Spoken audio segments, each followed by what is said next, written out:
Hello guys, this is Nancy. I'm gonna discuss about Ramachandran plot. So this is the very important topic that mostly come in CSR net, CRF, even in masters also this question came on repetition कि Ramachandran plot होता क्या है. तो in masters they will ask simple questions, but in AIMS they will modify this part into a table. So let's study about Ramachandran plot. Ramachandran plot वो है क्या कि ये प्लॉट रामचंद्रन के थ्रू दिया गया है, जिससे पता चलता है कि प्रोटीन का स्ट्रक्चर क्या होता है बेस्ड ऑन डायहेड्रल एंगल. तो प्रोटीन के स्ट्रक्चर्स को डिस्क्राइब करने के लिए रामचंद्रन ने एक प्लॉट को डिस्कवर किया जिसका नाम है रामचंद्रन प्लॉट. अब before discussing about this, first of all let's us know peptide bond होता क्या है. एज यू ऑल नो कि peptide bond is the bond that is form in between the amino acids. Peptide bond की formation जब होती है तो water H2O molecules की लिबरेशन होती है. वाटर मॉलिक्यूल लिबरेट करता है. तो वाटर मॉलिक्यूल जब लिबरेट करता है दैट मीन्स डीहाइड्रोलाइसिस रिएक्शन होता है. Dehydrolysis means de means release, hydrolysis मतलब वाटर का रिलीज होता है. तब इसमें क्या होता है कि थर्मोडाइनमिकली ये फेवरेबल नहीं होता है. It means we need an heat energy ताकि हम लोग इसे फेवरेबल बना सकें. That means delta G will be positive endergonic formation के लिए. ओके, यहाँ तक क्लियर है.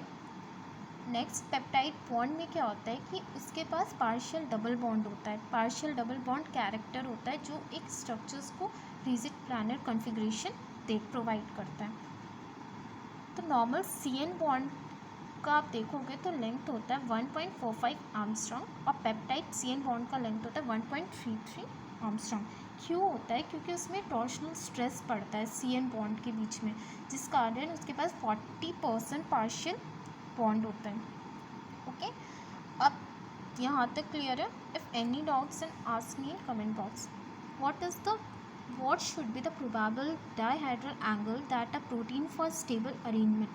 इसमें रामचंद्र प्लॉट ने यही बताया कि प्रोटीन्स की जब स्ट्रक्चर होती है तो उस स्ट्रक्चर्स में कौन सा प्रोबेबल डायहेड्रल एंगल बनता है ताकि वो मिनिमम टॉर्शन या स्ट्रेस को कैरी कर सके या फिर फेस कर सके. ओके, तो there are two torsional angle या डायहेड्रल एंगल जो बनता है. एक होता है साई को CC, as you can see CC के बॉन्ड के बीच साई एंगल बनता है और CN के बीच फाई एंगल बनता है. तो relation occur in psi and psi but not in omega. Torsional stress is due to psi and phi angle. इसमें क्या है कि जब प्रोटीन के स्ट्रक्चर्स बनते हैं तो उसके बीच जो एंगल होते हैं, जो CC के बीच बनता है उसको साई बोलते हैं और जो CN के बीच में बनता है उसको साई बोलते हैं. तो साई एंड साई के बीच में any value, it can have any value that is ranges between 180 to 180. Ramachandran plot में इतना सोचने या फिर इतना टफ नहीं है. It's just you have to know that एक ऐसा प्लॉट है जिसको रामचंद्रन ने डिस्कवर किया है प्रोटीन के स्ट्रक्चर्स को बताने के लिए on the basis of dihedral angle. और ये जो एंगल है इसको साई और फाई, साई मीन्स सी, साई मीन्स कार्बन के बीच में साई बनता है और कार्बन और नाइट्रोजन के बीच में फाई बनता है.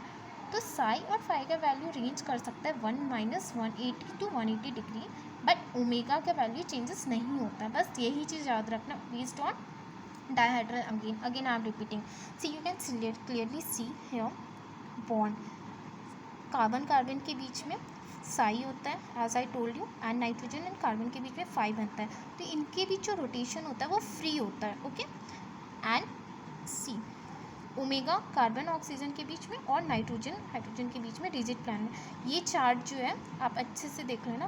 There is nothing in Ramachandran plot that makes you worried about. Okay, अब एक और चीज़ है जो इम्पॉर्टेंट क्वेश्चन मास्टर्स या CSR नेट में पूछा जा सकता है. See, two configurations are possible in a planar peptide bond. एक होता है ट्रांस, एक होता है सिस. तो मॉलिक्यूल हैव मैक्सिमम डिस्टेंस जिसमें क्लासेस मिनिमम होते हैं. ट्रांसफॉर्म पूछा जा सकता है in which form molecules have maximum distance. तो ट्रांसफॉर्म में मैक्सिमम डिस्टेंस होता है तो उसके बीच क्लासेस कम होंगे. और इसमें क्या होता है कि सबसे ज़्यादा प्रोटीन स्टेबल होता है ट्रांसफॉर्म में. Okay, see in any masters